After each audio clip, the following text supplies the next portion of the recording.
ਤਾਂ ਅੱਜ ਦਾ ਏਜੰਡਾ ਹੈ ਪੰਜਾਬ ਦੇ ਵਿੱਚ ਸਰਕਾਰ ਦੀ ਕਾਰਗੁਜ਼ਾਰੀ। ਸ਼ੁਰੂਆਤ ਕਰਾਂਗੇ ਪਹਿਲੇ ਸੈਸ਼ਨ ਦੀ। ਪੰਜਾਬ 'ਚ ਇਸ ਵੇਲੇ ਸਿਆਸਤ 'ਚ ਚੋਣਾਂ 'ਚ ਵੱਡਾ ਮੁੱਦਾ ਗਰਮਾਇਆ ਹੋਇਆ ਹੈ ਜੋ ਕਿ ਐਸਸੀ ਭਾਈਚਾਰੇ ਦੀ ਰਿਪਰੈਜ਼ੈਂਟੇਸ਼ਨ ਦਾ ਮੁੱਦਾ ਹੈ।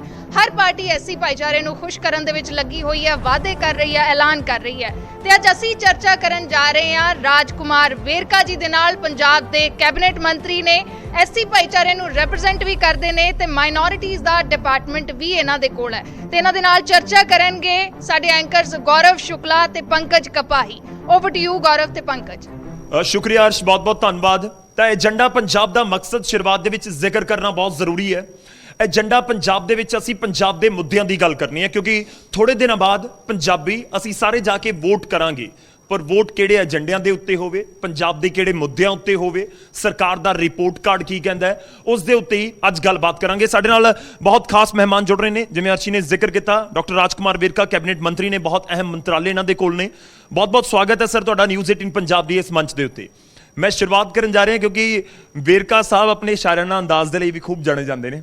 ਮੈਂ ਇੱਥੋਂ ਹੀ ਸ਼ੁਰੂਆਤ ਕਰ ਰਿਹਾ ਕਿ ਇੰਤਜ਼ਾਰ ਲੰਬਾ ਥਾ लेकिन अंजाम शानदार रहा। करीब 4-4.5 साल का तुहाडा इंतजार रहा कैबिनेट रैंक के लिए। मैं शुरुआत इत्थों ही करदा हां विरका साहब, 2022 के लिए एजेंडा की है सरकार का, डॉक्टर राजकुमार वेरका का माझे की धरती उत्ते, क्योंकि उस बेल्ट तो तुसीं आउंदे ने। मैं शुरुआत इत्थों ही कि एजेंडा की रहेगा 2022 के इलैक्शनस दे विच? एजेंडा पंजाब की बेहतरी वास्ते, नौजवानों के खुशहाल भविख वास्ते, और जड़ा साडा 2 साल का ये करोना कार्ड निकलिया है, जिहड़ी गड्डी पटरी तो उतरी सी उन्होंने दोबारा पटरी ते चढ़ाउण वास्ते, जिहड़े लोगों के कारोबार तबाह हो गए सी उन्होंने रिलीफ देने वास्ते, जिहड़े लोग महसूस करते सी कि पिछले कई सालों तो भी सरकार साडी बेहतरी लई फैसले करे, वो फैसलों दे वास्ते मैं ये महसूस करता है कि सरकार का ये बेहतरीन ये साल रहेगा और बेहतरीन इतिहास रहेगा, और असी ये जड़ा साडा एग्जामिनेशन है इस असी फर्स्ट क्लास नंबर ते पास होवांगे। करोना काल तो मैं छोटा जिहा पंकज जी बता दूंगा ना, करोना काल ही एक चैलेंज है या कैप्टन काल भी, कैप्टन का समा भी? देखो, मैं महसूस करता है कि कैप्टन साहब ਦੀ ਸਿਰਫ ਇੱਕੋ ਸਮੱਸਿਆ ਰਹੀ ਹੈ ਕਿ ਉਹ ਆਪਣੇ ਘਰ ਤੋਂ ਬਾਹਰ ਨਹੀਂ ਨਿਕਲੇ। ਉਹਨਾਂ ਨੇ ਗਰਾਊਂਡ ਤੇ ਜਾ ਕੇ ਲੋਕਾਂ ਦੀ ਸਮੱਸਿਆਵਾਂ ਨੂੰ ਨਹੀਂ ਦੇਖਿਆ, ਔਰ ਉਹ ਲੋਕ ਆਪਣੇ ਮੁੱਖ ਮੰਤਰੀ ਜੀ ਨੂੰ ਮਿਲਣਾ ਚਾਹੁੰਦੇ ਸੀ, ਉਹਨੂੰ ਆਪਣੀ ਤਕਲੀਫ ਦੱਸਣਾ ਚਾਹੁੰਦੇ ਸੀ। ਅੱਜ ਦੇ ਮੁੱਖ ਮੰਤਰੀ 'ਚ ਔਰ ਉਸ ਵੇਲੇ ਦੇ ਮੁੱਖ ਮੰਤਰੀ 'ਚ ਇਹ ਫਰਕ ਆ ਕਿ ਅੱਜ ਦਾ ਮੁੱਖ ਮੰਤਰੀ ਬਈ ਕਿਸੇ ਨੂੰ ਲੱਭਣਾ ਨਹੀਂ ਪੈਂਦਾ, ਉਹ ਖੁਦ ਜਾ ਕੇ ਲੋਕਾਂ ਨੂੰ ਲੱਭ ਰਿਹਾ, ਉਹ ਲੋਕਾਂ 'ਚ ਖੁਦ ਜਾ ਰਿਹਾ ਹੈ, ਲੋਕਾਂ ਦੀ ਖੁਦ ਗੱਲ ਕਰ ਰਿਹਾ ਹੈ, ਲੋਕਾਂ ਦੀ ਖੁਦ ਤਕਲੀਫ ਜਿਹੜੀ ਹੈ ਉਹਨੂੰ ਸਾਂਝੀ ਕਰ ਰਿਹਾ ਹੈ। ਔਰ ਮੈਂ ਮਹਿਸੂਸ ਕਰਦਾ ਹੈ ਕਿ ਕੈਪਟਨ ਅਮਰਿੰਦਰ ਸਿੰਘ ਦਾ ਜਿਹੜਾ ਕਾਰਿਆਕਾਲ ਜਿਹੜਾ ਸੀ ਉਹ ਬੈਰਕ ਦੇ ਅੰਦਰ ਬੰਦ ਹੋ ਕੇ ਰਹਿ ਗਿਆ, ਔਰ ਜਿਹੜਾ ਚਰਨਜੀਤ ਸਿੰਘ ਚੰਨੀ ਦਾ ਕਾਰਿਆਕਾਲ ਹੈ ਇਹ ਲੋਕਾਂ ਦੇ ਨਾਲ ਸ਼ਾਨਦਾਰ ਇਤਿਹਾਸ ਰਚ ਕੇ ਜਾ ਰਿਹਾ। ਤੁਹਾਨੂੰ ਲੱਗਦਾ ਨਹੀਂ ਕਿ ਕੈਪਟਨ ਅਮਰਿੰਦਰ ਸਿੰਘ ਨੂੰ ਉਤਾਰਨ 'ਚ ਦੇਰੀ ਹੋਈ ਹੈ? ਕਿਉਂਕਿ ਵਿਰੋਧੀ ਤਾਂ ਕਹਿ ਰਹੇ, ਕਹਿੰਦੇ ਕਿ ਸਿਰਫ 70-80 ਦਿਨਾਂ ਦਾ ਹਿਸਾਬ ਨਹੀਂ ਜਨਤਾ ਦੇ ਸਾਹਮਣੇ ਰੱਖਣਾ, 5 ਸਾਲ ਦਾ ਹਿਸਾਬ ਜਿਹੜਾ ਉਹ ਜਨਤਾ ਦੇ ਸਾਹਮਣੇ ਰੱਖਣਾ। ਕੋਈ ਸ਼ੱਕ ਨਹੀਂ ਇਸ ਗੱਲ ਵਾਸਤੇ ਕਿ ਹਰ ਇੱਕ ਦੀ ਆਪਣੀ ਕ੍ਰੈਡੀਬਿਲਟੀ ਹੁੰਦੀ ਹੈ। ਗਰਾਊਂਡ ਦੇ ਉੱਪਰ ਜਿਹੜੇ ਐਮਐਲਏ ਹੈ ਉਹਨਾਂ ਦੀ ਆਪਣੀ ਜ਼ਿੰਮੇਵਾਰੀ ਹੈ, ਉਹਨਾਂ ਦੀ ਆਪਣੀ ਜਵਾਬਦੇਹੀ ਹੈ, ਜਿਹੜੇ ਮੰਤਰੀ ਸੀਗੇ ਉਹਨਾਂ ਦੀ ਆਪਣੀ ਕ੍ਰੈਡੀਬਿਲਟੀ ਹੈ, ਉਹਨਾਂ ਦੀ ਆਪਣੀ ਜਵਾਬਦੇਹੀ ਹੈ। ਔਰ ਮੈਂ ਤਾਂ ਤੁਹਾਨੂੰ ਇਹ ਕਿਹਾ ਕਿ ਬਈ ਤੁਸੀਂ ਗੱਲ ਕੀਤੀ ਕਿ ਜਿਹੜੇ ਮੁਖੀਆ ਦੀ, ਮੈਂ ਤਾਂ ਤੁਹਾਨੂੰ ਇਹ ਕਿਹਾ ਕਿ ਮੁਖੀਆ ਜਿਹਨੇ ਇਹ ਸਾਰੇ ਸਿਸਟਮ ਨੂੰ ਚਲਾਉਣਾ ਹੁੰਦਾ ਹੈ, ਜਿਹੜੇ ਸਿਸਟਮ ਨੂੰ ਡਾਇਰੈਕਟ ਕਰਨਾ ਹੁੰਦਾ ਹੈ, ਉਹ ਕਿੱਥੇ ਕਮੀਆਂ ਸੀਗੀਆਂ, ਅਸੀਂ ਕਮੀਆਂ ਨੂੰ ਠੀਕ ਕਰਕੇ ਮੈਂ ਤੁਹਾਨੂੰ ਇਹ ਗੱਲ ਕਹੀ ਹੈ ਕਿ ਅਸੀਂ ਤੇ ਬਈ 4 ਸਾਲ ਦੀਆਂ ਜਿਹੜੀਆਂ ਕਮੀਆਂ ਸੀ ਉਹਨੂੰ 4 ਮਹੀਨਿਆਂ ਦੇ ਵਿੱਚ ਹੀ ਪੂਰਾ ਕਰਨ ਜਾ ਰਹੇ ਹਾਂ ਨਾ, ਉਹਨੂੰ ਪੂਰਾ ਕਰਾਂਗੇ। ਲੋਕ ਇਹ ਮਹਿਸੂਸ ਕਰਨਗੇ ਕਿ ਦੇਰ ਆਏ ਦੁਰਸਤ ਆਏ ਔਰ ਸ਼ਾਨਦਾਰ ਇਤਿਹਾਸ ਲੱਗਦਾ ਦੇਰੀ ਹੋ ਗਈ, ਦੇਰੀ ਹੋਈ ਹੈ। ਮੈਂ ਮੰਨਦਾ ਦੇਰੀ ਹੋਈ, ਮੈਂ ਤਾਂ ਕਹਿ ਰਿਹਾ ਦੇਰੀ ਹੋਈ, ਲੇਕਿਨ ਉਹ ਦੇਰੀ ਨੂੰ ਆਪਾਂ ਜਿਹੜੀ ਹੈ ਉਹ ਬੜੀ ਸਪੀਡ ਦੇ ਵਿੱਚ ਕੰਪਲੀਟ ਕੀਤਾ ਹੈ, ਔਰ ਉਹਨਾਂ ਨੂੰ ਲੋਕਾਂ ਨੂੰ ਰਿਲੀਫ ਦਿੱਤੀ ਹੈ ਜਿਹੜੇ ਲੋਕ ਬੜੇ ਸਮੇਂ ਤੋਂ ਇਹ ਉਡੀਕ ਕਰ ਰਹੇ ਸੀ। ਅਜਿਹਾ ਕੀ ਹੋਇਆ? ਤੁਸੀਂ ਤਾਂ ਕੈਪਟਨ ਅਮਰਿੰਦਰ ਸਿੰਘ ਦੇ ਬੇਹੱਦ ਕਰੀਬੀ ਸੀਗੇ ਜਦੋਂ ਇਹ ਪੂਰਾ ਕਾਟੋ ਕਲੇਸ਼ ਸੀਗਾ, ਤੁਸੀਂ ਹਮੇਸ਼ਾ ਉਹਨਾਂ ਦੀ ਵਕਾਲਤ ਕਰਦੇ ਸੀਗੇ, ਲੇਕਿਨ ਅੱਜ ਤੁਸੀਂ ਵੀ ਕੈਪਟਨ ਅਮਰਿੰਦਰ ਸਿੰਘ ਨੂੰ ਕਹਿ ਰਹੇ ਹੋ ਕਿ ਉਹ ਲੋਕਾਂ ਨੂੰ ਮਿਲਦੇ ਨਹੀਂ ਸੀ, ਉਹਨਾਂ ਦੀ ਵਜ੍ਹਾ ਕਰਕੇ ਕਾਂਗਰਸ ਉਸ ਤਰੀਕੇ ਦੇ ਨਾਲ ਨਹੀਂ ਪਹੁੰਚ ਪਾਈ? देखो, मैं कांग्रेस ਦਾ ਆਦਮੀ ਹੈ ਔਰ ਮੇਰੀ ਜ਼ਿੰਮੇਵਾਰੀ ਹੈ ਕਿ ਕਾਂਗਰਸ ਦੇ ਜਿੱਥੇ ਬਿਹਤਰ ਚੀਜ਼ਾਂ ਹੈਗੀਆਂ ਉਹ ਲੋਕਾਂ ਤੱਕ ਲੈ ਕੇ ਜਾਵਾਂ। ਜਿਹੜੀ ਪਾਰਟੀ ਦੇ ਅੰਦਰ ਦੀਆਂ ਕਮਜ਼ੋਰੀਆਂ ਹੁੰਦੀਆਂ ਉਹ ਮੈਂ ਪਾਰਟੀ ਦੇ ਅੰਦਰ ਹੀ ਰੱਖਦਾ ਹੈ, ਪਾਰਟੀ ਦੇ ਅੰਦਰ ਹੀ ਕਹਿਣਾ ਹੈ। ਇਹ ਨਹੀਂ ਕਿ ਮੈਂ ਆਪਣੀ ਗੱਲ ਨੂੰ ਬਾਕੀ ਨਹੀਂ ਕਹਿੰਦਾ। ਜਿੱਥੇ ਮੈਂ ਲੋਕਾਂ ਦੇ ਮੁੱਦਿਆਂ ਨੂੰ ਬਾਹਰ ਉਛਾਲਦਾ ਹੈ, ਗੱਲ ਕਰਦਾ ਹੈ, ਉੱਥੇ ਪਾਰਟੀ ਦੇ ਜਿਹੜੇ ਕਮੀਆਂ ਹੁੰਦੀਆਂ ਮੈਂ ਪਾਰਟੀ ਦੇ ਵਿੱਚ ਵੀ ਗੱਲ ਕਰ ਰਿਹਾ। ਮੈਂ ਮਹਿਸੂਸ ਕਰਦਾ ਕਿ ਅਗਰ ਕੈਪਟਨ ਅਮਰਿੰਦਰ ਸਿੰਘ ਦੇ ਅੰਦਰ ਇਹ ਕਮੀਆਂ ਨਾ ਹੁੰਦੀਆਂ ਤੇ ਸ਼ਾਇਦ ਇਹ ਦਿਨ ਉਹਨਾਂ ਨੂੰ ਦੇਖਣਾ ਵੀ ਨਾ ਪੈਂਦਾ। ਵਿਰਕਾ ਸਾਹਿਬ, ਇੱਕ ਛੋਟੀ ਜਿਹੀ ਰਿਕੁਐਸਟ ਹੈ ਕਿ ਤੁਹਾਨੂੰ ਥੋੜਾ ਜਿਹਾ ਮਾਈਕ ਉੱਪਰ ਰੱਖਣਾ ਪਏਗਾ ਤਾਂ ਕਿ ਜਿਹੜੀ ਤੁਹਾਡੀ ਬੁਲੰਦ ਆਵਾਜ਼ ਆਮ ਤੌਰ ਤੇ ਪਹੁੰਚਦੀ ਹੈ ਉਹ ਇਸੇ ਤਰ੍ਹਾਂ ਪਹੁੰਚਦੀ ਰਹੇ। ਠੀਕ। ਆਪਾਂ ਤੁਹਾਡੇ ਡਿਪਾਰਟਮੈਂਟ ਵਾਲੇ ਪਾਸੇ ਜਾਊਂਗਾ, ਪਰ ਕਿਉਂਕਿ ਗੱਲ ਸਿਆਸੀ ਔਰ ਪਾਰਟੀ ਪੱਧਰ ਵਾਲੀ ਹੋ ਰਹੀ ਹੈ, ਇਸ ਕਰਕੇ ਉਸ ਵਾਲੇ ਪਾਸੇ ਮੇਰੇ ਇੱਕ ਦੋ ਸਵਾਲ ਨੇ। ਸਵਾਲ ਇਹ ਹੈ ਕਿਉਂਕਿ ਮੈਂ ਸ਼ੁਰੂਆਤ 'ਚ ਜ਼ਿਕਰ ਕੀਤਾ ਕਿ ਤੁਸੀਂ ਮਾਝੇ ਤੋਂ ਆਉਂਦੇ ਆ। ਇਹ ਮਾਝੇ ਵਾਲੇ ਤੱਤੇ ਬਹੁਤ ਹੋ ਰਹੇ ਆ ਅੱਜ ਕੱਲ੍ਹ, ਗੁੱਸਾ ਬਹੁਤ ਆ ਜਾਂਦਾ। ਕਹਿੰਦੇ ਕਦੇ ਕੈਬਨਿਟ ਦੀ ਮੀਟਿੰਗ ਦੇ ਵਿੱਚ, ਕਦੇ ਕਿਸੇ ਹੋਰ ਥਾਂ ਦੇ ਉੱਤੇ, ਕਦੇ ਟਿਕਟ ਨੂੰ ਲੈ ਕੇ ਮਾਝੇ ਵਾਲੇ ਬਹੁਤ ਚਰਚਾ ਦੇ ਵਿੱਚ ਨੇ। ਦੇਖੋ, ਜਿੱਥੋਂ ਤੱਕ ਮਾਝੇ ਵਾਲਿਆਂ ਦੀ ਗੱਲ ਹੈ, ਬਈ ਮਾਝੇ ਵਾਲੇ ਤੇ ਇਤਿਹਾਸ ਰਚਦੇ ਆ ਨਾ। ਪੰਜਾਬ ਦਾ ਦਿਲ ਮਾਝਾ ਹੈ ਔਰ ਪੰਜਾਬ ਦੇ ਵਿੱਚ ਜੇ ਮਾਝਾ ਆ ਉਹ ਇੱਕ ਨਰਸਰੀ ਆ ਬਹਾਦਰ ਲੋਕਾਂ ਦੀ। ਉੱਥੇ ਉਸ ਧਰਤੀ ਤੋਂ ਬਹਾਦਰ ਲੋਕ ਪੈਦਾ ਹੁੰਦੇ ਆ ਔਰ ਉਹ ਆਪਣੀ ਗੱਲ ਨੂੰ ਸਾਰੇ ਦੇ ਸਾਹਮਣੇ ਸਿੱਧੀ ਕਹਿਣਾ ਜਾਣਦੇ ਆ। ਉਹ ਕੋਈ ਛੁਪ ਕੇ ਗੱਲ ਨਹੀਂ ਕਰਦੇ। ਪੰਜਾਬ ਦੇ ਵਿੱਚ ਮਾਝੇ ਨੂੰ ਇਸੇ ਲਈ ਪਸੰਦ ਕੀਤਾ ਜਾਂਦਾ ਹੈ ਕਿਉਂਕਿ ਉਹ ਬਾਬਾ ਨਾਨਕ ਦੀ ਇਹ ਪਵਿੱਤਰ ਭੂਮੀ ਹੈ, ਧਰਤੀ ਹੈ, ਉਹ ਜਲਿਆਂਵਾਲੇ ਬਾਗ ਸ਼ਹੀਦਾਂ ਦੀ ਧਰਤੀ ਹੈ। ਇਸ ਲਈ ਸਭ ਲੋਕ ਕਹਿੰਦੇ ਆ ਕਿ ਜਿਹੜੇ ਮਾਝੇ ਦੇ ਲੋਕ ਹੈ ਹੱਕ ਤੇ ਸੱਚ ਦੀ ਗੱਲ ਕਹਿੰਦੇ। ਲੇਕਿਨ ਅਗਰ Majha express versus Majha express ਕਿਉਂ ਦੇਖਣ ਨੂੰ ਮਿਲਦੀ ਹੈ? ਕਾਂਗਰਸ ਵਰਸਸ ਕਾਂਗਰਸ ਕਿਉਂ ਦੇਖਣ ਨੂੰ ਮਿਲਦੀ ਹੈ? ਜਰਨੈਲ ਬਹੁਤ ਹੋ ਗਏ ਪੰਜਾਬ ਕਾਂਗਰਸ ਦੇ ਅੰਦਰ, ਮਾਝੇ ਦੇ ਜਰਨੈਲ ਜਿਹੜੇ ਆਮ ਤੌਰ ਤੇ ਕਹੇ ਜਾਂਦੇ ਨੇ। ਬਾਜਵਾ ਵਰਸਸ ਬਾਜਵਾ ਵੀ ਦੇਖਣ ਨੂੰ ਮਿਲ ਰਿਹਾ। ਉਹ ਯਾਰ ਦੂਜੀ ਪਾਰਟੀਆਂ 'ਚ ਕੋਈ ਜਰਨੈਲ ਰਿਹਾ ਹੀ ਨਹੀਂ। ਉਹ ਤੇ ਹੁਣ ਕੀ ਕਰੀਏ ਆਪੋ 'ਚ? ਹੁਣ ਜਿਹੜੇ ਸਾਡੇ ਜਰਨੈਲ, ਇੱਕ ਜਰਨੈਲ ਵਿਕਰਮ ਮਜੀਠੀਆ, ਉਹ ਨਹੀਂ ਉਹ ਕਾਹਦਾ ਜਰਨੈਲ ਰਹਿ ਗਿਆ ਭਾਈ? ਉਹ ਦੁਮ ਦਮਾ ਕੇ ਭੁੱਜ ਗਿਆ। ਉਹਨ ਤੇ ਕਿੱਥੇ ਜਰਨੈਲ ਹੀ ਉਹ ਹੁਣ। ਮੈਂ ਤੁਹਾਨੂੰ ਇਹ ਗੱਲ ਕਹੀ ਆ ਕਿ ਜੇ ਤੁਸੀਂ ਜਰਨੈਲੀ ਤੇ ਉਸ ਨੂੰ ਕਹਿੰਦੇ ਆ ਕਿ ਜਿਹਨੂੰ ਲੋਕ ਸਲਾਮ ਕਰਨ, ਉਹ ਜਿਹੜੇ ਲੋਕ ਜਿਹਨੂੰ ਰਿਸਪੈਕਟ ਦੇਣ। ਲੇਕਿਨ ਇੱਥੇ ਜ਼ਰੂਰਤ ਇਸ ਗੱਲ ਦੀ ਹੁੰਦੀ ਹੈ ਕਿ ਬਈ ਰਿਸਪੈਕਟ ਜਿਹੜੀ ਹੈ ਉਹ ਕਮਾਂਡ ਹੁੰਦੀ ਹੈ। ਮਜੀਠੀਆ ਰਿਸਪੈਕਟ ਡਿਮਾਂਡ ਕਰਦਾ ਸੀ। ਕਾਂਗਰਸ ਦੇ ਵਿੱਚ ਮਾਝੇ ਦਾ ਜਰਨੈਲ ਕੌਣ ਹੈ? ਕਾਂਗਰਸ ਦੇ ਵਿੱਚ ਹਰ ਕੋਈ ਜਰਨੈਲ ਔਰ ਸਭ ਲੋਕ ਜਰਨੈਲ। ਅੱਛਾ, ਤੁਸੀਂ ਮਾਝੇ ਦਾ ਵਾਰ-ਵਾਰ ਜ਼ਿਕਰ ਕਰ ਰਹੇ ਹੋ। ਸੁਖਬੀਰ ਬਾਦਲ ਪਹੁੰਚੇ ਹੋਏ ਸੀ ਮਾਝਾ ਦੇ ਵਿੱਚ, ਬੈਕ ਟੂ ਬੈਕ ਤਾਬੜਤੋੜ ਰੈਲੀਆਂ। ਕਹਿੰਦੇ 3-5 ਤੋਂ ਵੱਧ ਸੀਟਾਂ ਨਹੀਂ ਮਿਲਣੀਆਂ। ਕਾਂਗਰਸੀ ਜਾਣ ਹੀ ਸਕਦੇ ਲੋਕਾਂ ਦੇ ਵਿਚਾਲੇ। ਲੈ ਉਹ ਭਾਈ ਆ ਦੋਨੇ ਜਿਹੜੇ ਜੀਜਾ ਸਾਲਾ ਹੀ ਨਾ, ਇਹ ਬੜੀ ਮੁਸ਼ਕਲ ਹੀ ਜੇ ਦੋਨੇ ਜੱਜਾਂ। ਮੈਂ ਤੁਹਾਨੂੰ ਇਹ ਗੱਲ ਕਹਾਂਗਾ ਅਕਾਲੀ ਦਲ 'ਚ ਉਹਨਾਂ ਨੂੰ ਦੋਨਾਂ ਨੂੰ ਆਪਣਾ ਫਿਕਰ ਹੈ ਤੇ ਕਿਉਂਕਿ ਜਾਂ ਉਹਨਾਂ ਨੂੰ ਭੈਣ ਹਰਸਿਮਰਤ ਕੌਰ ਬਾਦਲ ਦਾ ਫਿਕਰ ਹੈ, ਤੀਸਰੇ ਅਕਾਲੀ ਦਾ ਜਥੇਦਾਰ ਦਾ ਉਹਨਾਂ ਨੂੰ ਕੋਈ ਫਿਕਰ ਨਹੀਂ। ਅਕਾਲੀ ਦਲ ਜਥੇਦਾਰ ਦੇ ਨਾਲ ਨਹੀਂ। ਆ ਜਿਸ ਵਕਤ ਮੈਂਬਰ ਪਾਰਲੀਮੈਂਟ ਦੇ ਇਲੈਕਸ਼ਨ ਇਹਨਾਂ ਨੇ ਲੜੇ ਆ ਤੇ ਸੁਖਬੀਰ ਸਿੰਘ ਬਾਦਲ ਨੇ ਆਪਣੇ ਤੇ ਆਪਣੀ ਘਰ ਵਾਲੀ ਦੀ ਸੀਟ ਬਚਾਉਣ ਦੀ ਖਾਤਰ ਬਾਕੀ ਸਾਰਿਆਂ ਨੂੰ ਬਲੀ ਚਾੜਤਾ ਹੀ ਔਰ ਅਕਾਲੀ ਸਾਰੇ ਬਲੀ ਚੜ ਗਏ। ਔਰ ਹੁਣ ਵੀ ਇਹੀ ਹੋਣਾ। ਉਹ ਵਿਚਾਰੇ ਆਪਣੇ ਪੈਰ ਬਚਾਣਗੇ ਨਾ, ਜਿਹਨੂੰ ਪੰਜਾਬੀ 'ਚ ਕਹਿੰਦੇ ਨਾ ਜਦੋਂ ਆਪੋ ਆਪਣੀ ਪੈ ਗਈ ਤੇ ਧੀ ਮਾਂ ਨੂੰ ਲੁੱਟ ਕੇ ਲੈ ਗਈ। ਉਹ ਆਪੋ ਆਪਣੀ ਅਕਾਲੀ ਦਲ 'ਚ ਪੈ ਗਈ। ਉਹ ਭਾਈ ਇਹਨਾਂ ਨੇ ਹੁਣ ਆਪੋ 'ਚ ਇੱਕ ਦੂਸਰੇ ਨੂੰ ਲੁੱਟਣਾ ਹੀ, ਇਹ ਆਪੋ 'ਚ ਇੱਕ ਦੂਸਰੇ ਨੂੰ ਹਰਾਉਣਾ ਹੈ। ਕਾਂਗਰਸ ਪਾਰਟੀ ਦਾ ਜਿਹੜਾ ਆ ਉਹ ਸ਼ਾਨਦਾਰ ਇਤਿਹਾਸ ਹੈ। ਉਹਨਾਂ ਨੇ 3-5 ਸੀਟਾਂ ਗਈਆਂ, ਤੁਸੀਂ 2 ਰੱਖ ਦਿੱਤੀਆਂ। ਉਹ ਕਹਿੰਦੇ 3 ਆਣੀਆਂ ਸੀਟਾਂ, 5 ਆਣੀਆਂ, ਤੁਸੀਂ ਕਿਹਾ ਕਿ 2 ਸੀਟਾਂ ਆਣੀਆਂ ਅਕਾਲੀ ਦਲ। 2 ਤੋਂ ਜ਼ਿਆਦਾ ਜਿੱਤ ਨਹੀਂ ਸਕਦੇ ਉਹ। ਮੈਂ ਤੁਹਾਨੂੰ ਇਹ ਗੱਲ ਕਹਾਂ 2 ਜਿੱਤ ਜਾਣਗੇ। ਮਤਲਬ ਸੁਖਬੀਰ ਬਾਦਲ ਵਾਲੀ ਸੀਟ ਤੁਹਾਨੂੰ ਸੇਫ ਲੱਗ ਰਹੀ ਹੈ ਜਲਾਲਾਬਾਦ? ਨਹੀਂ ਮੈਂ ਤੁਹਾਨੂੰ ਇਹ ਗੱਲ ਕਹੀ ਹੈ ਕਿ ਪਹਿਲੀ ਗੱਲ ਹੈ ਕਿ ਪੰਜਾਬ ਦੇ ਲੋਕ ਉਹਨਾਂ ਨੂੰ ਨਾ ਮਾਫ ਕਰਨ ਲਈ ਤਿਆਰ ਹੈ। ਪੰਜਾਬ ਦੇ ਲੋਕ ਨਾ ਉਹਨਾਂ ਨੂੰ ਬਰਦਾਸ਼ਤ ਕਰਨ ਲਈ ਤਿਆਰ ਹੈ।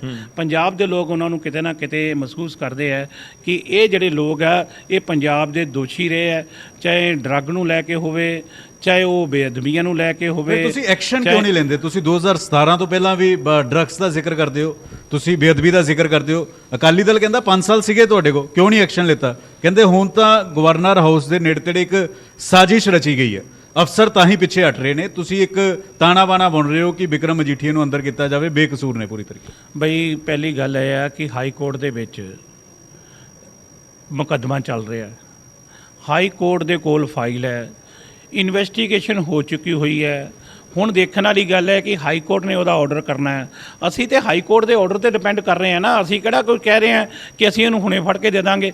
ਬਈ ਹਾਈ ਕੋਰਟ ਨੇ ਦੇ ਵਿੱਚ ਜਿਹੜੀ ਪੈਂਡਿੰਗ ਇਨਵੈਸਟੀਗੇਸ਼ਨ ਹੋਈ ਪੈਂਡਿੰਗ ਹੈ, ਔਰ ਉਹਦੇ ਵਿੱਚ ਚਾਹੇ ਭੋਲੇ ਦਾ ਮਾਮਲਾ ਹੈ ਚਾਹੇ ਦੂਸਰਿਆਂ ਦਾ ਮਾਮਲਾ ਹੈ, ਉਹ ਸਾਰਿਆਂ ਦੇ ਬਿਆਨ ਉਹਦੇ 'ਚ ਦਰਜ ਹੋਏ ਆ। ਮੈਂ ਤੁਹਾਨੂੰ ਇਹ ਗੱਲ ਕਹੀ ਹੈ ਕਿ ਸਬੂਤ ਬੋਲਣੇ ਆ ਔਰ ਸਬੂਤਾਂ ਦੇ ਆਧਾਰ ਤੇ ਫੈਸਲਾ ਹੋਣਾ ਹੈ। ਅਸੀਂ ਕਿਸੇ ਨਾਲ ਕੋਈ ਜ਼ਬਰਦਸਤੀ ਨਜਾਇਜ਼ ਨਾ ਕਰਨ ਵਾਲੇ ਆ, ਨਾ ਕਰਾਂਗੇ। ਲੇਕਿਨ ਮੈਂ ਤੁਹਾਨੂੰ ਇਹ ਗੱਲ ਕਹਾਂ, ਜਿਹਨੂੰ ਚੋਰ ਦੀ ਦਾੜੀ 'ਚ ਤਿਨਕਾ ਹੁੰਦਾ ਨਾ, ਜੇ ਬੇਅਦਬੀਆਂ ਦੀ ਕਹਾਣੀ ਆਉਂਦੀ ਹੈ ਤੇ ਬਰਗਾੜੀ ਕਾਂਡ ਦੀ ਕਹਾਣੀ ਚੱਲਦੀ ਆ ਤੇ ਸੁਖਬੀਰ ਬਾਦਲ ਭੁੜ ਕੇ ਬਾਹਰ ਆ ਜਾਂਦੇ, ਉਹ ਚੀਕਾਂ ਮਾਰਨ ਲੱਗ ਜਾਂਦਾ। ਜੇ ਅਸੀਂ ਕਹਿੰਦੇ ਆ ਕਿ ਜਿਹੜੇ ਡਰੱਗ ਮਾਫੀਆ ਉਹਨੂੰ ਦੋਸ਼ੀ ਹੋਣਗੇ ਤੇ ਉਹਨਾਂ ਦੇ ਖਿਲਾਫ ਕਾਰਵਾਈ ਕਰਾਂਗੇ ਤੇ ਮਜੀਠੀਆ ਪਿੱਟਣ ਲੱਗ ਜਾਂਦਾ ਜ਼ੋਰ ਦੀ। ਲੇਕਿਨ ਮੈਂ ਤੁਹਾਨੂੰ ਇਹ ਗੱਲ ਕਹੀ ਆ ਕਿ ਇਹ ਦੂਸਰਾ ਤੇ ਕੋਈ ਪਿੱਟ ਨਹੀਂ ਰਿਹਾ, ਦੂਸਰਾ ਕੋਈ ਰੋ ਨਹੀਂ ਰਿਹਾ, ਇਹ ਦੋਨੇ ਹੀ ਕਿਉਂ ਇਸ ਗੱਲ ਤੇ ਤਾਵਲੇ ਹੋਏ ਆ? ਇਹ ਲੋਕ ਦੇਖ ਰਹੇ ਉਹਨਾਂ ਦੇ ਚਿਹਰੇ ਨੂੰ, ਲੋਕ ਕਹਿ ਰਹੇ ਆ ਕਿ ਭਾਈ ਅਗਰ ਤੁਸੀਂ ਦੋਸ਼ੀ ਨੇ ਤੁਹਾਨੂੰ ਡਰ ਕਿਸ ਚੀਜ਼ ਦਾ ਭਾਈ? ਤੇ ਇਸ ਲਈ ਮੈਂ ਤੁਹਾਨੂੰ ਇਹ ਗੱਲ ਕਹੀ ਆ ਕਿ ਬਈ ਇੱਥੇ ਅਸੀਂ ਕਿਸੇ ਨਾਲ ਜ਼ਬਰਦਸਤੀ ਨਹੀਂ ਕਰਨੀ, ਕਾਨੂੰਨ ਆਪਣਾ ਕੰਮ ਜ਼ਰੂਰ ਕਰੇਗਾ। ਠੀਕ ਹੈ, ਮੈਂ ਅਗਲੇ ਪੁਆਇੰਟ ਦੀ ਤਰਫ ਵਧਦਾ ਕਿਉਂਕਿ ਜਿਹੜੇ ਡਿਪਾਰਟਮੈਂਟ ਤੁਹਾਡੇ ਕੋਲ ਹੈਗੇ ਨੇ ਬਤੌਰ ਕੈਬਨਿਟ ਮੰਤਰੀ, ਉਹਨਾਂ ਦਾ ਵੀ ਅਸੀਂ ਜ਼ਿਕਰ ਕਰਨਾ ਹੈ। ਖਾਸ ਤੌਰ ਤੇ ਐਸਸੀ ਭਾਈਚਾਰਾ, ਦਲਿਤ ਭਾਈਚਾਰਾ, ਰਾਜਕੁਮਾਰ ਵੇਰਕਾ ਖੁਸ਼ ਨੇ ਸੀਐਮ ਬਣ ਗਏ ਸੂਬੇ ਦੇ ਵਿੱਚ ਐਸਸੀ ਭਾਈਚਾਰੇ ਤੋਂ?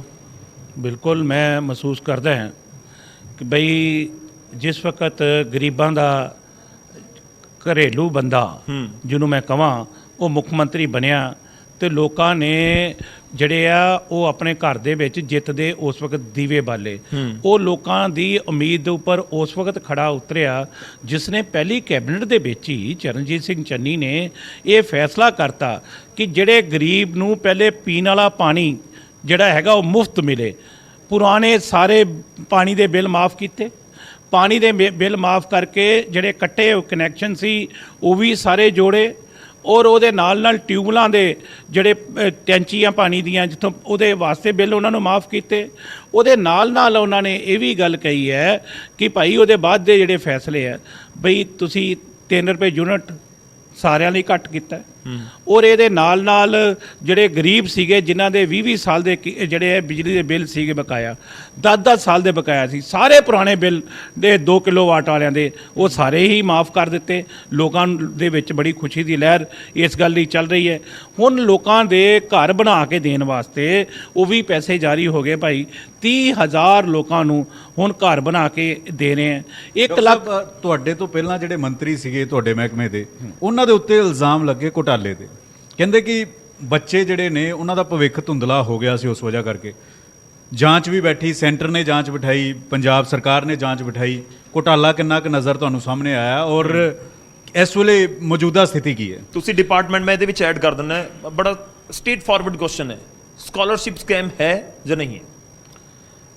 ਪਹਿਲੀ ਗੱਲ ਮੈਂ ਤੁਹਾਨੂੰ ਇਹ ਗੱਲ ਕਹਾਂ ਕਿ ਕੇਂਦਰ ਦੀ ਸਰਕਾਰ ਜਿਹੜੀ ਹੈ ਉਹ ਪੰਜਾਬ ਦੇ ਲੋਕਾਂ ਨੂੰ ਮਿਸਗਾਈਡ ਕਰ ਰਹੀ ਹੈ। ਇੱਕ ਸ਼ਬਦ 'ਚ ਜਿਹੜੀ ਉਹ ਗੱਲ ਕਹਿ ਰਿਹਾ ਕਿ 1560 ਕਰੋੜ ਰੁਪਏ ਵਾਲੀ ਕਹਾਣੀ ਹੈ, ਉਹ ਕਹਾਣੀ ਹੈ ਕਿ ਜਿਹੜਾ ਕਹਿੰਦੇ ਆ ਕਿ ਸਟੂਡੈਂਟ ਨੂੰ ਸਕਾਲਰਸ਼ਿਪ ਦਿੱਤੀ ਨਹੀਂ ਗਈ ਜੀ, ਉਹ ਹੈਗਾ 17 18 18 19 ਔਰ 19 20 ਇਹਦੇ ਦਰਮਿਆਨ 3 ਸਾਲ ਦੀ ਸਕਾਲਰਸ਼ਿਪ ਕੇਂਦਰ ਸਰਕਾਰ ਨੇ ਭੇਜੀ ਹੋਈ ਨਹੀਂ। ਪਹਿਲਾਂ ਮੈਂ ਬਾਰ-ਬਾਰ ਕਹਿ ਰਿਹਾ, ਕੇਂਦਰ ਸਰਕਾਰ ਨੇ ਇਹ 3 ਸਾਲਾਂ ਦਾ ਪੈਸਾ ਦਲਿਤਾਂ ਦਾ ਖਾ ਲਿਆ ਔਰ ਉਹ ਦਲਿਤਾਂ ਨੂੰ ਪੈਸਾ ਦਿੱਤਾ ਹੀ ਨਹੀਂ।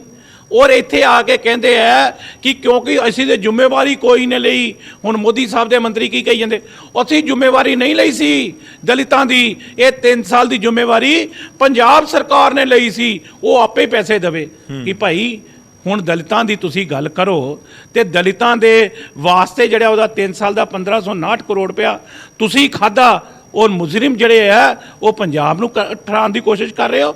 ਮੈਂ ਅੱਜ ਵੀ ਤੁਹਾਡੇ ਚੈਨਲ ਦੇ ਉੱਪਰ ਇਹ ਗੱਲ ਦੇ ਵਾਸਤੇ ਚੈਲੰਜ ਕਰਕੇ ਕਹਿ ਰਿਹਾ ਕਿ ਅਗਰ ਉਹ 3 ਸਾਲਾਂ ਦਾ 1559 ਕਰੋੜ ਰੁਪਏ ਦੇ ਵਿੱਚੋਂ 1 ਵੀ ਰੁਪਈਆ ਇਹ ਕੇਂਦਰ ਦੀ ਸਰਕਾਰ ਨੇ ਭੇਜਿਆ ਹੋਵੇ, ਮੈਂ ਸਭ ਤੋਂ ਪਹਿਲੇ ਅਸਤੀਫਾ ਦਿਆਂਗਾ। ਤੁਸੀਂ ਕਲੀਨ ਚਿਟ ਦੇ ਰਹੇ ਹੋ ਸਾਬਕਾ ਮੰਤਰੀ ਨੂੰ? ਮੈਂ ਤਾਂ ਤੁਹਾਨੂੰ ਕਲੀਨ ਚਿਟ ਦੀ ਗੱਲ ਨਹੀਂ ਕਹੀ, ਮੈਂ ਤੁਹਾਨੂੰ ਇਹ ਗੱਲ ਕਹੀ ਹੈ 2 ਤਰ੍ਹਾਂ ਦੇ ਪਾਰਟ ਹੈ। ਦੂਸਰਾ ਇੱਕ ਹੈਗਾ ਕਿ ਜਿਹੜੇ ਕਾਲਜਾਂ ਦੇ ਕੋਲ ਉਹਨਾਂ ਦੇ ਬਣਦੇ ਪੈਸੇ ਤੋਂ ਐਕਸੈਸ ਪੈਸਾ ਗਿਆ, ਉਹ ਕੁਝ ਕੇਸ ਹੈਗੇ ਸੀਗੇ। ਉਹ ਮੈਂ ਆਂਦਿਆਂ ਹੀ ਇਹ ਗੱਲ ਨੂੰ ਫਾਈਲ ਨੂੰ ਕਲੀਅਰ ਕੀਤਾ ਹੈ। ਵੀ ਅਗਰ ਕੋਈ ਵੀ ਦੋਸ਼ੀ ਮੈਂ ਤੁਹਾਨੂੰ ਗੱਲ ਕਹੀ ਹੈ ਕਿ ਉਹਨਾਂ ਦੇ ਖਿਲਾਫ FIR ਦਰਜ ਹੋਵੇ, ਮੈਂ ਉਹਦੇ ਆਰਡਰ ਕੀਤੇ ਹੋਏ ਆ। ਠੀਕ ਹੈ। ਮੈਂ ਉਹਦੇ ਆਰਡਰ ਕੀਤੇ ਆ। ਮੈਂ ਇਹ ਵੀ ਗੱਲ ਕਹੀ ਕਿ ਕੋਈ ਸੰਤਰੀ ਹੋਵੇ ਜਾਂ ਮੰਤਰੀ, ਕੋਈ ਅਫਸਰ ਹੋਏ ਜਾਂ ਚਪੜਾਸੀ, ਭਾਈ ਕਿਸੇ ਨੂੰ ਨਹੀਂ ਬਖਸ਼ਾਂਗੇ। ਉਹਦੇ ਵਾਸਤੇ ਅਸੀਂ ਕਾਰਵਾਈ ਕਰ ਗੌਰਵ ਰਹੇ ਦਾ ਹਾਂ। ਸਵਾਲ ਸੀਗਾ ਕਿ ਸਕੈਮ ਹੋਇਆ ਜਾਂ ਨਹੀਂ ਹੋਇਆ। ਤੁਹਾਡੀ ਨਜ਼ਰ ਕੀ ਕਹਿੰਦੀ? ਤੁਹਾਨੂੰ 80 ਦਿਨ ਹੋ ਗਏ ਨੇ, ਤੁਸੀਂ ਦੱਸੋ। ਮੈਂ ਤੁਹਾਨੂੰ ਇਹ ਗੱਲ ਕਹੀ ਆ ਕਿ ਜਿੱਥੇ ਸਕੈਮ ਤੁਸੀਂ ਕਹਿ ਰਹੇ ਹੋ, ਜਿਹੜੀ ਗੱਲ ਅਸੀਂ ਤੁਸੀਂ ਪੁੱਛ ਰਹੇ ਹਾਂ ਕਿ ਸਕੈਮ ਹੈ ਜਾਂ ਮੈਂ ਨਹੀਂ। ਤੁਹਾਨੂੰ ਇਹ ਗੱਲ ਕਹੀ ਹੈ ਕਿ ਜਿਹੜਾ ਸਕੈਮ ਕੇਂਦਰ ਸਰਕਾਰ ਕਹਿ ਰਹੀ ਹੈ ਉਹ ਸਕੈਮ ਨਹੀਂ ਹੈ, ਔਰ ਇਹ ਮਿਸਟੇਕਨ ਜਿਹੜਾ ਪੈਸਾ ਆ ਉਹ ਕਾਲਜਾਂ ਦੇ ਕੋਲ ਗਿਆ, ਜਿਨ੍ਹਾਂ ਨੇ ਜਿਹੜੇ ਉਹ ਕਾਲਜਾਂ ਦੀ ਕਹਾਣੀ ਹੈ ਜਿਨ੍ਹਾਂ ਦੇ ਨੇ ਫੇਕ ਐਡਮਿਸ਼ਨਾਂ ਕੀਤੀਆਂ। ਇਹ ਕਾਲਜਾਂ ਦੀ ਕਹਾਣੀ ਹੈ। ਕਾਲਜਾਂ ਤੇ ਐਕਸ਼ਨ ਹੋਏਗਾ? ਮੈਂ ਕਿੰਨੇ ਕਿਹਾ ਕਾਲਜ ਤੁਸੀਂ ਕਰ ਰਹੇ ਨਾ ਜੀ ਉਹਨਾਂ ਦੇ। ਮੈਂ ਤੇ ਕਿਹਾ ਜਿਹੜੇ ਕੁਝ ਫੇਕ ਐਡਮਿਸ਼ਨਾਂ ਹੋਈਆਂ, ਔਰ ਬਹੁਤ ਸਾਰੇ ਕਾਲਜ ਹੈ ਜਿਨ੍ਹਾਂ ਨਾਲ ਬਕਾਇਆ ਕੋਈ ਨਹੀਂ ਬਚਦਾ ਸੀ, ਲੇਕਿਨ ਉਹਦੇ ਵਾਸਤੇ ਅਸੀਂ ਇਹ ਗੱਲ ਕਹੀ ਅੱਜ ਵੀ ਕੈਬਨਿਟ 'ਚ ਜਾ ਰਿਹਾ ਮੈਂ ਇਹ ਕਹਿਣ ਵਾਸਤੇ ਵੀ ਜਿਹੜਾ ਕੋਈ ਦੋਸ਼ੀ ਹੈ ਉਹਨਾਂ ਦੇ ਖਿਲਾਫ ਸਖਤ ਕਾਰਵਾਈ ਹੋਏਗੀ। ਔਰ ਦੂਸਰੀ ਮੈਂ ਗੱਲ ਕਹੀ ਹੈ ਕਿ ਜਿਨ੍ਹਾਂ ਵਾਲੇ ਪਾਸੇ ਕੋਈ ਰੁਪਈਆ 1 ਰੁਪਈਆ ਬਕਾਇਆ ਨਹੀਂ ਹੁਣ ਤੱਕ ਬਚਦਾ, ਉਹਨਾਂ ਦੇ ਖਿਲਾਫ ਕੋਈ ਵੀ ਕਾਰਵਾਈ ਨਹੀਂ ਹੋਏਗੀ। ਇਹ ਅਸੂਲ ਦੀ ਗੱਲ ਹੈ ਕਿ ਦੋਸ਼ੀ ਜਿਹੜਾ ਹੈਗਾ ਉਹ ਬਚੇ ਨਾ, ਤੇ ਜਿਹੜਾ ਕੋਈ ਦੋਸ਼ ਨਹੀਂ ਉਹ ਨਜਾਇਜ਼ ਫਸੇ ਨਾ। ਇਹ ਮੇਰੀ ਕੋਸ਼ਿਸ਼ ਹੈ। ਠੀਕ ਹੈ। ਤੁਹਾਡੇ ਇੱਕ ਕਿਉਂਕਿ ਮੈਡੀਕਲ ਐਜੂਕੇਸ਼ਨ ਦਾ ਡਿਪਾਰਟਮੈਂਟ ਵੀ ਤੁਹਾਡੇ ਕੋਲ ਹੈ, ਇੱਕ ਆਮ ਲੋਕਾਂ ਦਾ ਵੀ ਸਵਾਲ, ਬਹੁਤ ਸਾਰੇ ਕੁਐਸਚਨਸ ਜਿਹੜੇ ਹੈਗੇ ਨੇ ਵਿਰਕਾ ਸਾਹਿਬ ਸਾਡੇ ਤੱਕ ਪਹੁੰਚਦੇ ਨੇ SMS ਦੇ ਜ਼ਰੀਏ। ਇੱਕ ਰਜਿੰਦਰਾ ਕਾਲਜ ਨੂੰ ਲੈ ਕੇ ਸਵਾਲ ਹੈ ਕਿਉਂਕਿ CM ਚੰਨੀ ਨੇ ਐਲਾਨ ਕੀਤਾ ਕਿ ਜਿਹੜੇ ਰਿਟਾਇਰ ਹੋ ਚੁੱਕੇ ਨੇ ਉਹਨਾਂ ਦੀਆਂ ਸਰਵਿਸਿਜ਼ ਲਈਆਂ ਜਾ ਰਹੀਆਂ, ਅਸੀਂ ਨਹੀਂ ਲੈਣੀਆਂ, ਯੰਗ ਲੋਕ ਭਰਤੀ ਕਰੋ ਤੇ ਜਿਹੜੇ ਸੀਨੀਅਰ ਹੋ ਚੁੱਕੇ ਨੇ ਉਹਨਾਂ ਨੂੰ ਵੱਡੀਆਂ ਜ਼ਿੰਮੇਵਾਰੀਆਂ ਦਿਵੋ। ਰਜਿੰਦਰਾ ਹਸਪਤਾਲ ਦੇ ਵਿੱਚ ਸਥਿਤੀ ਥੋੜੀ ਵੱਖਰੀ ਹੈ। ਉੱਥੇ ਬਹੁਤ ਸਾਰੇ ਲੋਕਾਂ ਦੇ ਡਾਕਟਰਸ ਦੇ ਵੀ ਸਾਡੇ ਕੋਲ ਮੈਸੇਜ ਪਹੁੰਚਦੇ ਨੇ ਕਿ ਇੱਥੇ ਜਿਹੜੇ ਹੈਡਸ ਨੇ ਉਹ ਰਿਟਾਇਰਡ ਹੋ ਚੁੱਕੇ ਨੇ, ਉਹਨਾਂ ਨੂੰ ਹੀ ਡਿਪਾਰਟਮੈਂਟ ਸੌਂਪੇ ਗਏ ਨੇ, ਤਾਂ ਜਿਹੜੇ ਨਵੇਂ ਉਹਨਾਂ ਨੂੰ ਜ਼ਿੰਮੇਵਾਰੀ ਨਹੀਂ ਮਿਲਦੀ। ਤੁਹਾਨੂੰ ਲੱਗਦਾ ਨਹੀਂ ਕਿ ਜੇ CM ਨੇ ਅਨਾਉਂਸ ਕਰ ਦਿੱਤਾ ਤਾਂ ਫਿਰ ਉਹ ਇੰਪਲੀਮੈਂਟ ਹੋ ਜਾਣਾ ਚਾਹੀਦਾ ਸੀ? ਵੀ ਪਹਿਲੀ ਗੱਲ ਇਹ ਹੈ ਕਿ ਐਲੀਜੀਬਿਲਟੀ ਦੀ ਗੱਲ ਹੈ ਜੀ, ਔਰ ਸਾਡੇ ਕੋਲ ਡਾਕਟਰ ਉਹਨੇ ਹੈਗੇ ਨਹੀਂ ਜਿੰਨੇ ਸਾਨੂੰ ਚਾਹੀਦੇ ਆ, ਔਰ ਇਸੇ ਗੱਲ ਦਾ ਕਾਰਨ ਹੈ ਕਿ ਬਈ ਅਸੀਂ ਜਿਹੜੇ ਹੈਡ HOD ਹੈ, ਜਿਹੜੇ ਐਕਸਪੀਰੀਅੰਸ ਡਾਕਟਰ ਹੈਗੇ ਆ, ਅਸੀਂ ਇਹ ਗੱਲ ਕਹੀ ਹੈ ਕਿ ਬਿਨਾਂ ਵਜ੍ਹਾ ਤੋਂ ਕਿਸੇ ਨੂੰ ਹਟਾਉਣਾ ਨਹੀਂ ਅਸੀਂ। ਔਰ ਅਗਰ ਉਹ ਕੰਮ ਕਰ ਰਹੇ ਹੈ ਔਰ ਕੰਮ ਉਹਨਾਂ ਦਾ ਬਾਖੂਬੀ ਠੀਕ ਹੈ, ਉਹਨੂੰ ਅਸੀਂ ਬਿਲਕੁਲ ਹਟਾਵਾਂਗੇ ਨਹੀਂ। ਜਿਹੜੀ ਇਹ ਗੱਲ ਦੇ ਵਾਸਤੇ ਸੀਗਾ ਕਿ ਕਿਉਂਕਿ ਜਿਹੜੀਆਂ ਆਲ ਇੰਡੀਆ ਮੈਡੀਕਲ ਇੰਸਟੀਟਿਊਸ਼ਨਸ ਹੈਗੀਆਂ, ਸਾਡੀਆਂ ਕੌਂਸਲਸ ਹੈਗੀਆਂ, ਉਹਨਾਂ ਦੀਆਂ ਗਾਈਡਲਾਈਨ ਹੈ, MCI ਦੀ ਗਾਈਡਲਾਈਨ ਹੈ। ਇਹ ਜਿਹੜੀਆਂ ਗਾਈਡਲਾਈਨ ਹੈ ਉਹਨੂੰ ਅਸੀਂ ਫਿਲਫਲ ਕਰਨਾ ਹੈ। ਉਹਦੇ ਵਾਸਤੇ ਸਾਡੇ ਕੋਲ ਫੈਕਲਟੀ ਕੰਪਲੀਟ ਚਾਹੀਦੇ ਹੈ, ਉਹਦੇ ਵਾਸਤੇ ਡਾਕਟਰ ਸਾਡੇ ਕੋਲ ਕੰਪਲੀਟ ਚਾਹੀਦੇ ਹੈ। ਉਹਦਾ ਹੀ ਕਾਰਨ ਹੈ ਕਿ ਸਾਨੂੰ ਜਦ ਤੱਕ ਨਵੇਂ ਡਾਕਟਰ ਸਾਡੇ ਕੋਲ ਨਹੀਂ ਆਉਂਦੇ, ਅਸੀਂ ਪੁਰਾਣੇ ਡਾਕਟਰਾਂ ਨੂੰ ਅਸੀਂ ਕੰਟੀਨਿਊ ਕਰਵਾਇਆ ਔਰ ਕਰਾਵਾਂਗੇ। ਇੱਕ ਤੁਹਾਡੇ ਡਿਪਾਰਟਮੈਂਟ ਨਾਲ ਹੀ ਛੋਟਾ ਜਿਹਾ ਜੁੜਿਆ ਸਵਾਲ ਹੈ। ਪਿੱਛੇ ਜਿਹੇ ਇੱਕ ਅਨਾਉਂਸਮੈਂਟ ਕੀਤੀ ਗਈ ਸੀ, ਥੋੜਾ ਟਾਈਮ ਹੋ ਗਿਆ, ਔਰ ਇਨਫੈਕਟ ਸ਼ਾਇਦ ਉਹ ਕੈਪਟਨ ਅਮਰਿੰਦਰ ਸਿੰਘ ਉਸ ਸਮੇਂ CM ਸੀ, ਕਿ ਹਰ ਡਿਸਟ੍ਰਿਕਟ ਦੇ ਵਿੱਚ ਮੈਡੀਕਲ ਕਾਲਜ ਦੀ ਗੱਲ ਹੋ ਰਹੀ ਸੀ। ਉਹ ਕਿੱਥੇ ਪਹੁੰਚਿਆ ਕੰਮ, ਤਾਂ ਕਿ ਜਿਹੜੇ ਪੰਜਾਬ ਦੇ ਬੱਚੇ ਨੇ ਜਿਹੜੇ ਡਾਕਟਰ ਬਣਨਾ ਚਾਹੁੰਦੇ ਨੇ ਉਹ ਲਾਜ਼ਮੀ ਤੌਰ ਤੇ ਚਾਹਣਗੇ ਕਿ ਸਾਡੇ ਘਰ ਦੇ ਨੇੜੇ ਹੋਵੇ ਜਾਂ ਪੰਜਾਬ ਦੇ ਵਿੱਚ ਉਹਨਾਂ ਨੂੰ ਸੀਟ ਮਿਲ ਜਾਏ? ਅਸੀਂ 6 ਮੈਡੀਕਲ ਕਾਲਜ ਜੀ ਨਵੇਂ ਬਣਾਉਣ ਜਾ ਰਹੇ ਹਾਂ, ਜਿਨ੍ਹਾਂ ਵਿੱਚ ਹੁਸ਼ਿਆਰਪੁਰ ਹੈ, ਕਪੂਰਥਲਾ, ਮਲੇਰਕੋਟਲਾ, ਮੋਹਾਲੀ, ਸੰਗਰੂਰ, ਲੁਧਿਆਣਾ। ਅਸੀਂ ਇਹ ਸਾਰੇ ਜਿਹੜੇ ਮੈਡੀਕਲ ਕਾਲਜ ਸਾਡੇ ਹੈਗੇ ਆ ਉਹਨਾਂ ਦੀ ਇਨੈਗੋਰੇਸ਼ਨ ਸਟਾਰਟ ਹੋ ਚੁੱਕੀ ਹੈ, ਔਰ ਕੱਲ ਹੀ ਹੁਸ਼ਿਆਰਪੁਰ ਮੈਡੀਕਲ ਕਾਲਜ ਦੀ ਮੁੱਖ ਮੰਤਰੀ ਜੀ ਇਨੈਗੋਰੇਸ਼ਨ ਕਰਨਗੇ। ਉਹਦੇ ਬਾਅਦ ਅਸੀਂ ਕਪੂਰਥਲਾ ਕਰ ਰਹੇ ਹਾਂ, ਔਰ ਸੰਗਰੂਰ ਦੀ ਪਹਿਲੇ ਅਸੀਂ ਕਰਕੇ ਆਏ ਹਾਂ। ਇਹ ਸਾਰੇ ਦੇ 6 ਦੇ 6 ਮੈਡੀਕਲ ਕਾਲਜ ਜਿਹੜੇ ਹੈ ਹੁਣ ਨਵੇਂ ਤੁਹਾਨੂੰ ਲੋਕਾਂ ਨੂੰ ਮਿਲ ਜਾਣਗੇ। ਡਾਕਟਰ ਸਾਹਿਬ, ਕਿਉਂਕਿ MBBS ਦੀ ਪੜ੍ਹਾਈ ਬਹੁਤ ਮਹਿੰਗੀ ਹੈ, ਕਈ ਵਾਰ ਅਜਿਹਾ ਹੁੰਦਾ ਹੈ ਕਿ ਗਰੀਬ ਘਰੋਂ ਬੱਚਾ ਨੰਬਰ ਤਾਂ ਬਹੁਤ ਵਧੀਆ ਲੈ ਜਾਂਦਾ ਹੈ ਲੇਕਿਨ ਖਰਚਾ ਨਹੀਂ ਚੁੱਕ ਪਾਉਂਦਾ। ਪਿਛਲੇ ਦਿਨਾਂ 'ਚ ਮਲੋਟ ਦਾ ਇੱਕ ਮਾਮਲਾ ਸਾਹਮਣੇ ਆਇਆ ਸੀਗਾ, ਉਹ ਲੜਕੀ ਸੀਗੀ, ਟੋਪ ਕਰਕੇ ਨੰਬਰ ਬਹੁਤ ਜ਼ਿਆਦਾ ਲੈ ਲਏ, ਤਾਂ ਉਸ ਦੇ ਲਈ ਕੁਝ ਤੁਹਾਡਾ ਮਹਿਕਮਾ, ਕਿਉਂਕਿ ਐਸੀ ਭਾਈਚਾਰੇ ਦਾ ਵੀ ਤੁਹਾਡਾ ਮਹਿਕਮਾ ਹੈ, ਉਸ ਦੇ ਲਈ ਉਹਨਾਂ ਬੱਚਿਆਂ ਨੂੰ ਜਿਹੜਾ ਵਾ ਉਹ ਅੱਗੇ ਵੱਧ ਸਕਣ, ਟੈਲੈਂਟ ਬਹੁਤ ਔਰ ਕੇਜਰੀਵਾਲ ਅਨਾਉਂਸਮੈਂਟ ਕਰ ਗਏ ਕਿ ਐਸੀ ਭਾਈਚਾਰੇ ਦੇ ਲੋਕਾਂ ਨੂੰ ਫ੍ਰੀ ਐਜੂਕੇਸ਼ਨ। ਲਓ, ਜਿਹਦਾ ਕੋਈ ਗੋਤਰ ਨਹੀਂ ਉਹਦਾ ਕਸ਼ਾਲ ਗੋਤਰ, ਜਿਹਦੇ ਪੱਲੇ ਕੁਛ ਨਹੀਂ। ਉਹ ਦਿੱਲੀ ਦੇ ਵਿੱਚ 2 ਸਾਲਾਂ ਦੇ ਵਿੱਚ ਕਿਸੇ ਨੂੰ ਪੈਨਸ਼ਨ ਉਹਨੇ ਦਿੱਤੀ ਨਹੀਂ, ਉਹ ਇੱਕ ਸਫਾਈ ਕਰਮਚਾਰੀ ਪੱਕਾ ਦਿੱਲੀ 'ਚ ਕੋਈ ਕੀਤਾ ਨਹੀਂ, ਉਹ ਕੋਈ ਟੀਚਰ ਉਹਨੇ ਪੱਕਾ ਕੀਤਾ ਨਹੀਂ, ਉਹ ਤੇ ਇੱਥੇ ਆ ਕੇ ਕੀ ਵੇਚਦਾ ਫਿਰਦਾ ਕੇਜਰੀਵਾਲ। ਮੈਂ ਤੁਹਾਨੂੰ ਇੱਕ ਗੱਲ ਕਹਾਂ ਸਾਫ਼-ਸਾਫ਼ ਬਈ ਇਹ ਜਿਹੜੇ ਬੱਚੇ ਸਾਡੇ ਹੈਗੇ ਆ, ਇਹ ਦੋ ਤਰ੍ਹਾਂ ਦੇ ਨਾਲ ਅਸੀਂ ਉਹਨਾਂ ਨੂੰ ਲੈ ਰਹੇ ਹਾਂ। ਜਿਹੜੇ ਤੇ ਐਸੀ ਭਾਈਚਾਰੇ ਨਾਲ ਸੰਬੰਧਿਤ ਬੱਚੇ ਆ ਜਿਨ੍ਹਾਂ ਨੇ MBBS ਦੀ ਗੱਲ ਕਰ ਰਹੇ ਆ, ਉਹਨਾਂ ਦਾ ਸਾਰਾ ਖਰਚਾ ਪੰਜਾਬ ਸਰਕਾਰ ਉਠਾ ਰਹੀ ਹੈ। ਔਰ ਉਹਦੇ ਵਾਸਤੇ ਅਗਰ ਕਿਸੇ ਨੇ ਫਾਰਮ ਨਹੀਂ ਭਰਿਆ ਜਾਂ ਕੋਈ ਮਿਸਟੇਕ ਹੈ, ਉਹ ਮੈਂ ਉਹਨਾਂ ਨੂੰ ਕਿਹਾ ਕਿ ਮੇਰੇ ਨਾਲ ਰਾਬਤਾ, ਬਿਲਕੁਲ ਮੈਂ ਉਹਨਾਂ ਨਾਲ ਗੱਲ ਕਰੂੰਗਾ ਬੱਚਿਆਂ ਨਾਲ। ਔਰ ਦੂਸਰੀ ਗੱਲ ਹੈ ਕਿ ਜਿਹੜੇ ਦਲਿਤ ਤੋਂ ਇਲਾਵਾ ਜਿਹੜੇ ਦੂਸਰੇ ਫਿਰਕੇ ਦੇ ਜਰਨਲ ਲੋਕ ਹੈਗੇ ਆ, ਉਹ ਗਰੀਬ ਹੈ, ਇਕਨੋਮਿਕਲ ਅਸੀਂ ਗਰੀਬ ਦਾ ਵੀ ਇੱਕ ਸਰਟੀਫਿਕੇਟ ਬਣਾ ਰਹੇ ਹਾਂ 10%, ਉਹਨਾਂ ਦੇ ਕੋਲ ਵੀ ਰਾਖਵਾਂਕਰਨ ਹੈਗਾ, ਜਿਹਦੇ ਅਸੀਂ ਸਰਟੀਫਿਕੇਟ ਅਸੀਂ ਪੰਜਾਬ 'ਚ ਬਣਾ ਰਹੇ ਹਾਂ। ਅਗਰ ਗਰੀਬ ਜਰਨਲ ਦਾ ਬੱਚਾ ਹੈ, ਚਾਹੇ ਬ੍ਰਾਹਮਣ ਦਾ ਬੱਚਾ ਹੈ, ਜੱਟ ਦਾ ਬੱਚਾ ਹੈ, ਉਹ ਵੀ ਅਗਰ ਫੀਸ ਨਹੀਂ ਭਰ ਸਕਦਾ, ਉਹਦੇ ਵਾਸਤੇ ਵੀ ਪ੍ਰਾਵਧਾਨ ਹੈਗਾ, ਉਹਦੇ ਵਾਸਤੇ ਵੀ ਰਿਲੀਫ ਹੈਗੀ ਹੈ। ਔਰ ਮੈਂ ਤੁਹਾਨੂੰ ਇਹ ਗੱਲ ਕਹੀ ਹੈ ਕਿ ਤੁਸੀਂ ਗੌਰਵ ਜੀ ਮੇਰੇ ਨਾਲ ਜ਼ਿਕਰ ਕੀਤਾ ਹੈ 1-2 ਕੇਸਾਂ ਦਾ, ਮੈਂ ਤਾਂ ਇਹ ਗੱਲ ਕਹਾਂਗਾ ਕਿ ਉਹਨਾਂ ਨੂੰ ਫੌਰੀ ਤੌਰ ਦੇ ਉੱਪਰ ਤੁਹਾਡੇ ਚੈਨਲ ਦੇ ਮਾਧਿਅਮ ਨਾਲ ਕਹਾਂਗਾ ਕਿ ਉਹ ਸੰਪਰਕ ਕਰਨ, ਤਾਂ ਕਿ ਕਈ ਵਾਰੀ ਹੁੰਦਾ ਕਿ ਸਰਕਾਰ ਦੀ ਸਕੀਮਾਂ ਬਾਰੇ ਹੋ ਸਕਦਾ ਹੈ ਕਿ ਉਹਨਾਂ ਨੂੰ ਨੌਲੇਜ ਨਾ ਹੋਵੇ ਜਾਂ ਉਹਨਾਂ ਨੇ ਭਰਿਆ ਨਾ ਹੋਵੇ ਫਾਰਮ, ਉਹ ਫੌਰੀ ਤੌਰ ਦੇ ਉੱਪਰ ਸੰਪਰਕ ਕਰਨ, ਅਸੀਂ ਉਹਨਾਂ ਦੀ ਜ਼ਰੂਰ ਮਦਦ ਕਰਾਂਗੇ। ਅੱਛਾ ਡਾਕਟਰ ਸਾਹਿਬ, ਸਿਆਸਤ 'ਚ ਤੁਸੀਂ ਕਿਹੋ ਜਿਹਾ ਮਹਿਸੂਸ ਕਰਦੇ ਹੋ? ਰਾਜਕੁਮਾਰ ਵੇਰਕਾ ਐਕਟਰ ਵੀ ਨੇ, ਡਾਇਰੈਕਟਰ ਵੀ ਨੇ, ਤੁਸੀਂ ਗਾਣੇ ਵੀ ਗਾ ਲੈਂਦੇ ਹੋ। ਅਗਰ ਸਿਆਸਤ 'ਚ ਨਾ ਹੁੰਦੇ ਤਾਂ ਰਾਜਕੁਮਾਰ ਵੇਰਕਾ ਕੀ ਫਿਲਮਾਂ ਪ੍ਰੋਡਿਊਸ ਕਰ ਰਹੇ ਹੁੰਦੇ? ਰਾਜਕੁਮਾਰ ਵੇਰਕਾ ਸਿਆਸਤ 'ਚ ਆ ਕੇ ਕਿਹੋ ਜਿਹਾ ਮਹਿਸੂਸ ਕਰਦੇ ਹੋ? ਮੈਂ ਤੁਹਾਨੂੰ ਇੱਕ ਗੱਲ ਕਹਾਂ, ਸਿਆਸਤ 'ਚ ਰਹਿ ਕੇ ਮੈਂ ਮਹਿਸੂਸ ਕੀਤਾ ਹੈ ਕਿ ਆਂਸੂ ਵੀ ਛੁਪਾਣੇ ਪੈਂਦੇ ਨੇ, ਹੋਕੇ ਵੀ ਦਬਾਣੇ ਪੈਂਦੇ ਨੇ, ਕਈ ਵਾਰ ਬਨਾਵਟੀ ਹਾਸੇ ਵੀ ਬੁੱਲਾਂ 'ਤੇ ਸਜਾਣੇ ਪੈਂਦੇ ਨੇ, ਫੁੱਲਾਂ ਨੂੰ ਸਜਾਣਾ ਪੈਂਦਾ ਹੈ, ਕੰਡੇ ਵੀ ਹਟਾਣੇ ਪੈਂਦੇ ਨੇ, ਮੰਜ਼ਿਲ ਤੋਂ ਅਗਲੀ ਮੰਜ਼ਿਲ ਤੱਕ ਰਾਹ ਆਪ ਬਣਾਉਣੇ ਪੈਂਦੇ ਨੇ। ਐਵੇਂ ਨਾ ਖਫਾ ਤੂੰ ਹੋਇਆ ਕਰ, ਸਿਆਸਤ 'ਚ ਗੁਜ਼ਾਰਾ ਕਰਨ ਲਈ ਕਈ ਝੂਠ ਹੰਡਾਣੇ ਪੈਂਦੇ ਨੇ, ਕਈ ਸੱਚ ਛੁਪਾਣੇ ਪੈਂਦੇ। ਬਹੁਤ ਕੁਝ ਕਹਿ ਗਏ ਤੁਸੀਂ ਇਸੇ ਗੱਲ ਦੇ, ਜਿਹੜੇ ਲੋਕੀ ਡੀਕੋਡ ਕਰਨਗੇ ਇਹਨੂੰ ਬਹੁਤ ਕੁਝ ਸਮਝ ਆਣਗੇ ਸਿਆਸਤ ਦੀ। ਆਪਣੀ ਪਾਰਟੀ ਬਾਰੇ ਕਹਿ ਰਹੇ ਹੋ, ਕਿਸ ਦੇ ਬਾਰੇ? ਮੈਂ ਆਪਣੇ ਬਾਰੇ ਬਿਲਕੁਲ ਆਪਣੇ ਕੋਲ ਸਮਾਂ ਖਤਮ ਹੋ ਮੈਂ ਆਪਣੇ ਐਕਸਪੀਰੀਅੰਸ ਦੀ ਗੱਲ ਜੀ। ਇੱਕ ਆਖਰੀ ਸਵਾਲ ਤੁਹਾਡੇ ਤੋਂ ਜਾਣਨਾ ਚਾਹਾਂਗੇ, ਤੁਸੀਂ ਐਸਸੀ ਭਾਈਚਾਰੇ ਤੋਂ ਆਉਂਦੇ ਆ, ਪੰਜਾਬ ਦੇ ਵਿੱਚ 30+ ਸੀਟਾਂ ਨੇ ਐਸਸੀ ਭਾਈਚਾਰੇ ਦੀਆਂ, CM ਦਲਿਤ ਭਾਈਚਾਰੇ ਤੋਂ ਆ ਚੁੱਕਿਆ ਹੈ, ਤੁਸੀਂ ਖੁਦ ਐਸਸੀ ਭਾਈਚਾਰੇ ਤੋਂ ਆਉਂਦੇ ਹੋ, ਤੁਹਾਡੀ ਪ੍ਰੈਡਿਕਸ਼ਨ, ਮੈਂ ਸਪੈਸੀਫਿਕਲੀ ਜੋ ਰਿਜ਼ਰਵ ਸੀਟਸ ਨੇ ਉਹਨਾਂ ਬਾਰੇ ਪੁੱਛ ਰਹੇ ਹਾਂ। ਇਸ ਦੇ ਨਾਲ ਹੀ ਕਿ 2022 ਤੁਹਾਨੂੰ ਲੱਗਦਾ ਹੈ ਕਿ CM ਫਿਰ ਦਲਿਤ ਭਾਈਚਾਰੇ ਦਾ ਚੰਨੀ ਹੀ ਹੋਣੇ ਚਾਹੀਦੇ? ਮੈਂ ਮਹਿਸੂਸ ਇਹ ਕਰਦਾ ਹਾਂ ਕਿ ਬਹੁਤ ਲੰਬੇ ਸਮੇਂ ਤੋਂ ਬਾਅਦ ਜਦੋਂ ਦਾ ਦੇਸ਼ ਆਜ਼ਾਦ ਹੋਇਆ, ਪਹਿਲੀ ਵਾਰੀ ਗਰੀਬਾਂ ਨੇ ਇਹ ਮਹਿਸੂਸ ਕੀਤਾ ਕਿ ਕਿਸੇ ਸਰਕਾਰ ਨੇ ਇਹ ਗਰੀਬਾਂ ਦੇ ਬੰਦੇ ਨੂੰ ਵੀ ਬਾਦਸ਼ਾਹ ਬਣਾਤਾ ਹੀ ਅੱਜ, ਉਹਦੇ ਵੀ ਇਹ ਸਿਰ ਦੇ ਉੱਪਰ ਤਾਜ ਸਜਾਤਾ, ਗਰੀਬ ਦੇ ਸਿਰ ਤੇ ਤਾਜ ਸਜਿਆ, ਲੋਕ ਮਹਿਸੂਸ ਕਰਦੇ ਆ। ਇਹ ਬਾਕੀ ਤੇ ਪਖੰਡਬਾਦ ਕਰਦੇ ਆ ਨਾ, ਆ ਕੇਜਰੀਵਾਲ ਕਹੀ ਜਾਂਦਾ ਮੈਂ ਇੱਥੇ ਦਲਿਤ ਡਿਪਟੀ CM ਲੈ ਆਵਾਂਗਾ, ਮੈਂ ਤੇ ਉਹਨੂੰ ਕਿਹਾ ਦਿੱਲੀ 'ਚ ਕਿਉਂ ਨਹੀਂ ਕਰ ਲਿਆ ਭਾਈ? ਆ ਸੁਖਬੀਰ ਬਾਦਲ ਕਹੀ ਜਾਂਦੇ ਇੱਕ ਹਿੰਦੂ ਲੈ ਆਉਂਗਾ, ਇੱਕ ਮੈਂ ਦਲਿਤ ਨੂੰ ਡਿਪਟੀ CM ਲਾਵਾਂਗਾ। ਉਦੋਂ ਤੇ ਭਾਈ ਤੂੰ ਪਿਓ ਪੁੱਤਰ ਦੋਨੇ ਜਣੇ, ਇੱਕ CM ਇੱਕ ਡਿਪਟੀ CM ਬਣਿਆ। ਅਗਰ ਕਾਂਗਰਸ ਪਾਰਟੀ ਨੇ ਇਹ ਸਿਰ ਦੇ ਉੱਪਰ ਤਾਜ ਸਜਾਇਆ, ਇਹ ਗਰੀਬਾਂ ਦੇ ਸਿਰ ਤੇ ਤਾਜ ਹੈ, ਤੇ ਗਰੀਬ ਆਪਣੀ ਲਾਜ ਵਾਸਤੇ ਰੱਖਿਆ ਕਰਨਗੇ ਔਰ ਇਹ ਤਾਜ ਦੀ ਸਲਾਮਤੀ ਵਾਸਤੇ 2022 ਦੇ ਵਿੱਚ ਇਹ ਚਰਨਜੀਤ ਸਿੰਘ ਚੰਨੀ ਨੂੰ ਦੁਬਾਰਾ ਤੋਂ ਮੁੱਖ ਮੰਤਰੀ ਬਣਾਉਣਗੇ। ਇਕਜੁੱਟ ਹੋ ਕੇ ਇਹ ਸਾਰੇ ਇਕਜੁੱਟ ਹੈ। ਇਹ ਕਾਂਗਰਸ ਪਾਰਟੀ ਦਾ ਸੁਨੇਹਾ ਜਿਹੜਾ ਹੈ ਉਹ ਘਰ ਤੱਕ ਸੁਖਬੀਰ ਬਾਦਲ ਤਾਂ ਦੇਖੋ ਕੀ ਟਿੱਪਣੀ ਕਰ ਗਏ, ਬੜਾ ਸਮਾਂ ਆਪਣੇ ਕੋਲ ਪੂਰਾ, ਪਰ ਫਿਰ ਵੀ ਇੱਕ ਟਿੱਪਣੀ ਚਾਹਾਂਗਾ। ਸੁਖਬੀਰ ਬਾਦਲ ਟਿੱਪਣੀ ਕਰ ਗਏ, ਹਾਲਾਂਕਿ ਸ਼ਬਦ CM ਦੇ ਲਈ ਉਹਨਾਂ ਨੇ ਯੂਜ਼ ਕੀਤੇ ਨੇ ਕਿ ਚੰਨੀ ਤਾਂ ਹੁਣ ਚਵੰਨੀ ਹੋ ਗਏ ਨੇ।